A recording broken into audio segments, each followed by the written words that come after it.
Siapa bilang makan nasi kapau itu mahal? Yuk, mari kita cobain makan nasi kapau langsung dari negari kapau. Kali ini aku bakal cobain makan nasi kapau Uni Evi. Lokasinya berada di negari kapau loh. Nah, di sini kita bisa makan nasi kapau sepuasnya. Ada banyak menu pilihan yang tersedia di sini.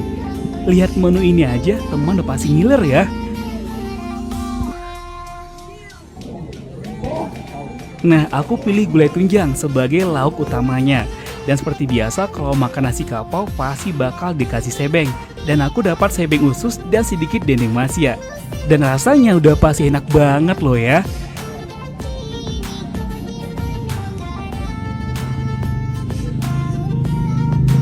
Yuk kita cobain makan nasi kapau langsung dari negari kapau.